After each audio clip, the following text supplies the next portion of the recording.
it's Bree, and I have a story for you.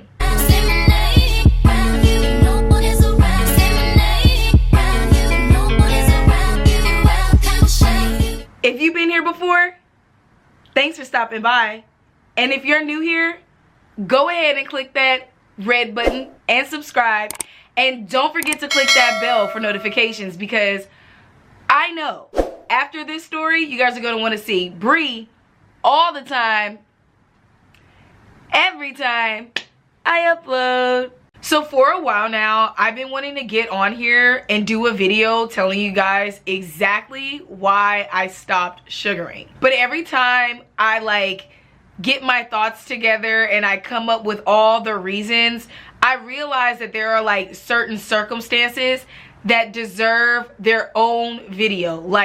There are certain situations that I have been in that are just their own complete stories on their own, and I really feel like this is one of those situations. This is definitely one of those stories. I don't know if I'm ever gonna sit down and just do a complete video where I tell you guys, hey, this is why I stopped sugaring, this is why I will never do it again.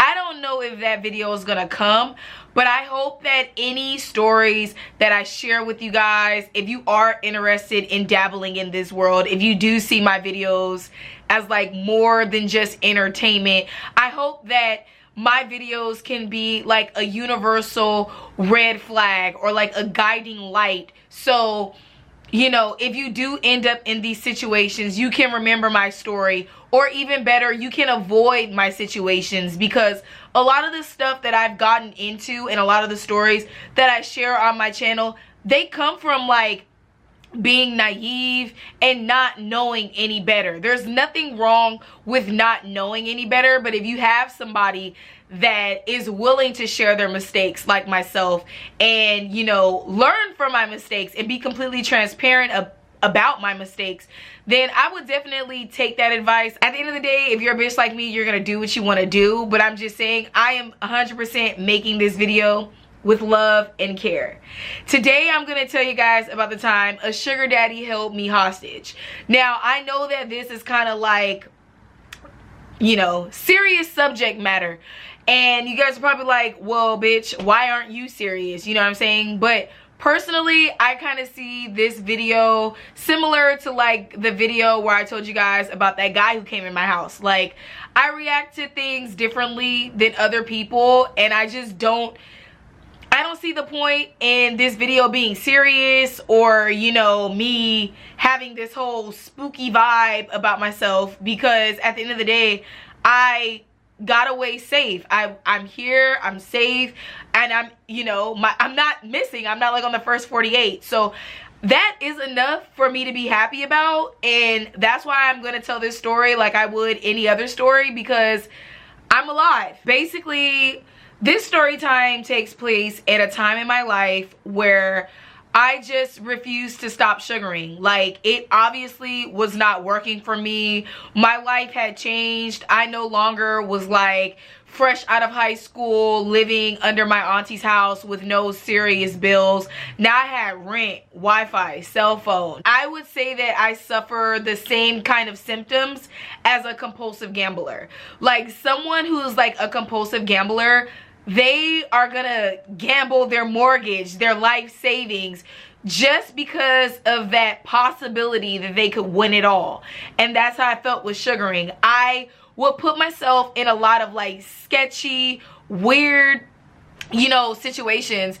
I honestly can admit that there would be situations a few times where I would walk away and be like, how did nothing happen to me? How did that just go smoothly? Around this time, I had expanded my search. So Seeking Arrangement, Established Men, Arrangement Finders, Ashley Madison, that shit wasn't cutting it. It was better and faster to just go on Tinder. I have had good experiences with sugar daddies on Tinder before, but here's the thing, from my experience,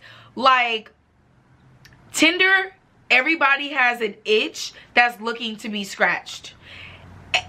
Whatever you're into, if you match with a certain person and you talk to them long enough, you're gonna find out if they're into the same thing. The difference between Tinder and Seeking Arrangement is that like on Seeking Arrangement, we both signed up. We both read the same terms and agreements. Like there's more of like a mutual understanding, which gives you more power.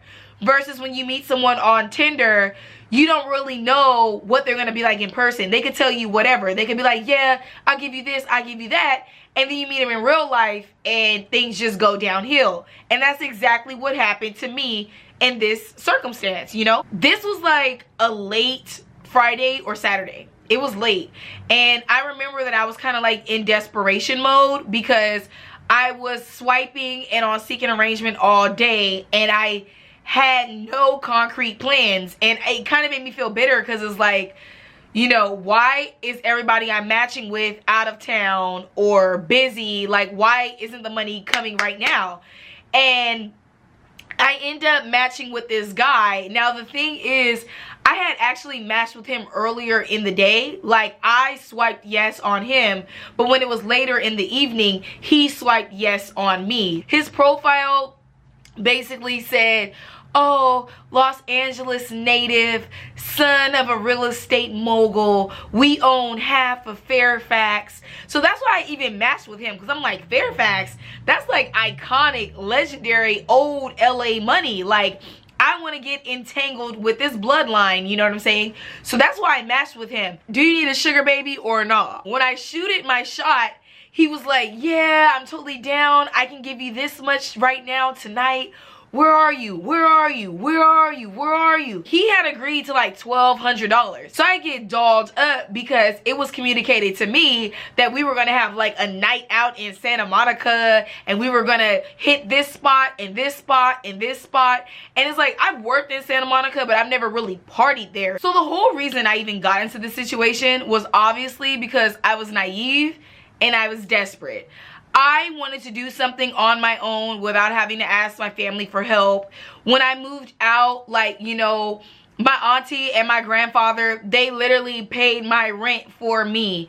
And I was to the point where I wanted to do something for myself. I wanted to be able to provide for myself. And I had no shame in that. I trusted this guy even more so when he requested an Uber for me. Well, obviously he has money, he can Uber me. Like, for some reason, when I was a sugar baby, that like really proved to me if they were like a sugar daddy or not. Like, if you can pay for my transportation, then you're a real one. And that's what I had in my mind. I had like the most spiritual conversation with my Uber driver. We talked about church, we talked about Jesus, we talked about all these things. And like my Uber driver was like, oh, you're a beautiful girl, you're a smart girl, you're more than welcome to come to my church, God be with you. Before I got out of the car, he actually did a prayer with me. Like, we actually like sat in the car and did a prayer before I got out. And he kept saying, are you okay? Are you good? Are you okay? Are you good? I'm like, I'm fine, I'm fine. I just remember my like blatant confidence, just like this overconfidence of like, okay, I'm gonna need you to go now. Our conversation has been great.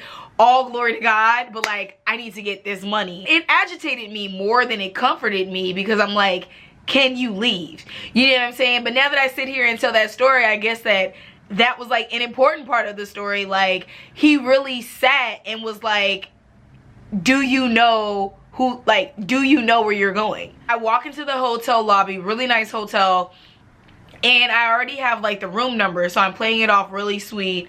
Go straight to the elevators, straight up to the room. So we're gonna call my sugar daddy Humpty Dumpty because that's just like perfect. I text Humpty Dumpty as the elevator rises. I'm like, I'm in the building, I'm coming up. As soon as I reach my floor, ding, tell me why Humpty Dumpty is standing on the other side of the elevator. And it was so creepy because it was like, there's two elevators here. How did you know? Oh, because like the light. You know, like when you press for the elevator and the elevator is coming and then it lights up before and you're like, oh, okay, I'm gonna go to this one. That's how he knew. Okay, but that's neither here nor there. As soon as the elevator doors open, he's standing on the other side and he pulls me and then we're like kissing. And I'm like, I was confused as hell. I was like, I can't even step out of the elevator, and I had on like this little black dress, and he was like trying to put his hand like up my dress to grab my ass, and I was like, oh, like I literally was like, He's just like, oh, I'm sorry, like, I'm just so excited to see you, like I'm just so happy you're here, sweating. And that was like, besides the fact that he kissed me in the mouth, the second thing that I was really concerned about is like, why is he sweating so profusely? Like, he literally looked like a little butter baked ham. Literally, he was pink, he was sweaty, and he was round. The part that instantly alerted me was when I go in the room and it's dark. And it wasn't like I went into like a bedroom, a bathroom. Like, I went into like the actual suite and it was dark. I kind of like went into the entrance, saw the living room, and I kind of like peeked around, and I turned towards the exit, and I was kind of like telling Humpty Dumpty, I'm like, dude, like, what's going on? Like I wanted to have a conversation in the hallway. I didn't want to ask any questions in the actual hotel room. And Humpty Dumpty's like, whoa, whoa, whoa, whoa, like, what are you doing? What are you doing? What are you doing? I'm like, there's no lights on. Like, I can't see. Like, I don't know what's going on. He's like, you're a handful, huh?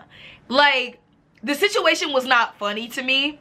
And I think it's because I'm a girl that I was just like on alert. Like, okay, so you kissed me in the mouth, coming out the elevator. Now I'm going into a hotel room and like all the lamps are on the lowest setting.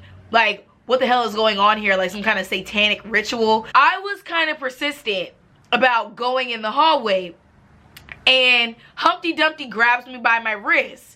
And I'm looking at this pink sweaty man, and he has like a good grip on me, and I'm like, so you don't want to talk about it in the hallway? Like, I realized that I don't know him from anywhere, and if he has friends here, I definitely don't know his friends. You know what I'm saying? I kind of just shut up. Let me chill. Let me see what's actually going on, because I haven't seen enough. Instantly, I just started to think like a victim. He leads me into the living room. And it wasn't until I got fully in the living room that I saw his two other friends. And I see no girls, no women, none. I felt some type of way instantly. Like, when I say some type of way, I don't mean like I was in my feelings like Drake. I mean like my heart was beating like Michael Jackson Thriller. Like, I was concerned, and I was just casual. I was like, oh, can a girl get a little bit of light in here? Not only was I sad and scared, I was angry at myself, because I knew that I was better than that situation, and I knew that I just put myself in like extreme danger. Humpty Dumpty decides to introduce me to his friends. He's like, yeah, these are my two friends. He's a Saudi prince. Da, da, da, da, da. I mean, he's gassing his friend up. The Saudi Arabian guy, like the prince, he was way more like cool about the situation. Like, yeah, like tonight was kind of burnt. We didn't really meet any girls, and we thought girls were gonna come, but that didn't happen. But like, you're here, you know, if you want to party, we can order room service, whatever. But Humpty Dumpty was like, I just want to show my friends a good time. Like, let's turn up, let's do this. And I'm like, okay, like, do you guys have music? I ended up being there for about like an hour and 30 minutes. My patience line, I had passed it. Like, I was pretty out of patience. I did not have any money. I didn't. I needed that money. Once again, my desperation possessed me. And I really feel like it was desperation, and like the Saudi Arabian princes, they literally wanted Humpty Dumpty out of their room. Like, he was the only one that was so passionate about having a good night. And it's like, if you've ever been to LA, shit closes down early here. Like, if you're not having a good night by 11 o'clock, you're not having a good night. Period. I feel like the Saudi Arabian guys and I were like on the same page, where it was like, he needs to go. I literally tried to convince both of them to get me my own Uber, because I was so over Humpty Dumpty. I'm like, okay, can you guys request an Uber for me? And they were like, you know what? Humpty already requested one, and he said that he's gonna take care of you from his house. And I was like, fuck, like, I don't know these guys from anywhere. They don't owe me shit. Like, how am I supposed to convince them to get me an Uber and like not let me go with this guy? They were just telling me anything to get out of their hotel, because they were tired of Humpty. And I'm assuming that Humpty, like, I was just guilty by association. I do the walk of shame. At this point, I literally think that Humpty is going to relapse, and I'm like carrying this obese grown man down the hall, and he's like tripping over himself and everything, and I'm just like disgusted. I was absolutely disgusted. And I know that people don't want to talk about this, like, you know, I know this is not like the glamorous side of being a sugar baby, but like, I was repulsed by him. I did not like him whatsoever. And to like have to hold him up and like walk him out of the hotel room, down the hall, into the Uber was like the most traumatizing and painful experience. But of course, it gets worse. We Ubered from like Santa Monica to like the Hollywood Hills, which felt like the longest Uber ride of my entire life. And this was like at 1:30 in the morning and there was no traffic. It was still the longest ride. I wanted to ask my Uber driver to help me so bad. I've never been in a situation like that. I was in the back seat of that Uber just getting groped and fondled and kissed, and just, I was so disgusted. I was just so grossed out to the point where I was like shoving him by my hand, like my whole in his face. This was like obviously the Uber ride from hell. He literally lived in like a duplex situation where it's like you go to the back of the house, and the only difference is it was like he lived in like a duplex dorm. I don't know what it was, like a studio. I really don't know. It was literally like a queen bed, a bathroom, a mini fridge, and a closet, bitch.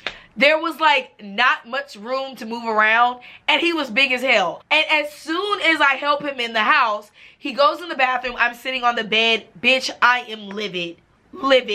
I mean, I am like red with anger. Angry. And I'm sitting on the edge of the bed. I'm thinking violent thoughts. And why does his big ass come out of the bathroom fully naked and just plop himself on the bed? Girl, I hopped up. I was looking at him in disgust. I mean, this huge round belly. This is my life. So instead of being famous, this is my life right now. And I'm listening to him. He's like, oh, I'll take you to the bank in the morning. I'll just write you a check. Like, he's saying all of this stuff. And I'm like, I'm not getting my $1,000. I go in the bathroom. And I'm like, okay, I'm going to sit in here for 3 minutes. Like, I literally needed to process that I was not going to get $1,000. That shit hurted. That shit hurt, bro. I was like, I put myself in a really weird, really unnecessary, really stupid situation from beginning to end. From the moment I got pulled out of the elevator and kissed in the mouth to the moment he came out of that bathroom ass naked. I just had to lock myself in the bathroom and really reflect upon that. He starts knocking on the door. Boom, boom, boom, boom, boom. Boom, boom, boom, boom, boom. What are you doing? What are you doing? What are you doing? I'll take care of you. I'll take care of you. Why do you guys keep doing this? Why do you guys? And I'm like, who the fuck is you guys? That's how I start to feel. I'm like, where is it? Who is you guys? Because I'm Bree. I don't know what triggered him, but the knocks started off like, hey, are you okay? And then they start to get more and more aggressive. I'm like, oh shit. I wait until the knocking completely stops. And I open the door. I walk out. And as soon as I walk out, I'm like, I'm leaving. He gets up and he blocks the door. And I'm like, oh, why the fuck does this have to happen? And even as I tell this story, I'm like, why the fuck did that have to happen? Like, why couldn't that just be the end? When he blocks the door, I'm like, what the hell? So I'm like slowly like picking up my bag and I'm like scanning the room. I'm looking for some kind of weapon because I'm like, if he thinks he's gonna block the door and he still doesn't have any clothes on, I'm gonna have to knock him out, like, period. Right now, I literally feel like I'm being held hostage because I want to leave and you're blocking the door. And I was talking loud. Like, I was like, I want to leave.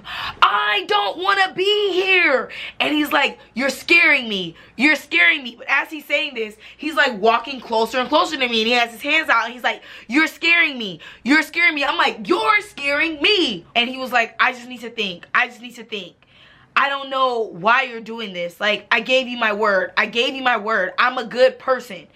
And I didn't care what he was talking about.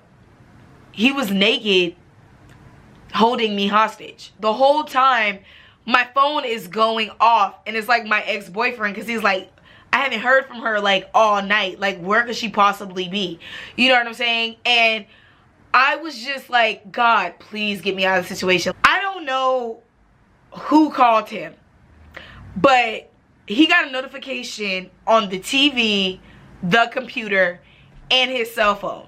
So 3 different things started ringing at once, and it was very startling. Like, the sound in the room was like very like annoying, and I was like, thank God. Like, literally, thank God.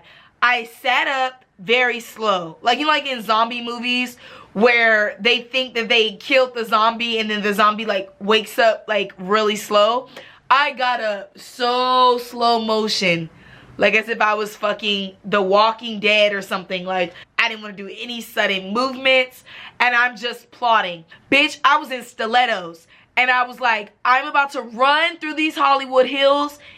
Anything is better. When I really like realized the time, and I'm looking at my phone, I see I have like 13 calls from my ex-boyfriend. I'm like, banks aren't even open tomorrow. What the fuck am I here for? There's no reason for me to be here. I just waited for him to clear the pathway. He looks at the TV and he's like, you're lucky. It's my accountant. I wait for him to be about like maybe 15-20 seconds into that phone conversation, and I dart out the door in stilettos, bitch. I start running full speed down a flight of stairs in the complete dark. There was absolutely, like, there were probably like 3 street lights or 2 street lights, bitch, and I just started running. All you could hear was click, click, click, click, click, click, click, click, click, click, click, click, click. Like, you know the sound that stilettos make. And I remember that was like one of the scariest fucking nights of my life. I don't even know if I could really capture it in a story. I wanted to leave. I really did. And I'm making this story because I really don't want you guys to end up in a situation where you feel like something was promised to you and you're gonna stick it out until the last minute, to the point that your safety is literally being put in danger. I ran all the way through those Hollywood hills. I was like click-clacking through those hills for about 3 minutes. I even had to like dart across the entrance to the freeway. I felt so helpless. I called my grandpa. I had my grandpa come pick me up, and I mean, I pretty much just told my grandpa, I was like, look, I was hanging out with the wrong group of girls and they put me in like a shady situation. I was so ashamed. I was too ashamed to tell my grandfather, hey, I got tired of asking you and my auntie for help, and I tried to do this on my own. A lot of the dumb situations with these sugar daddies that I put myself in is because I wanted to be able to take care of myself. You know, luckily now I have YouTube, and like I can share these stories and I can reflect with you guys, because what the fuck was I thinking? Like, what was I really thinking? Now that I'm older and like I have priorities and like ambitions, and like I can see the end of the tunnel.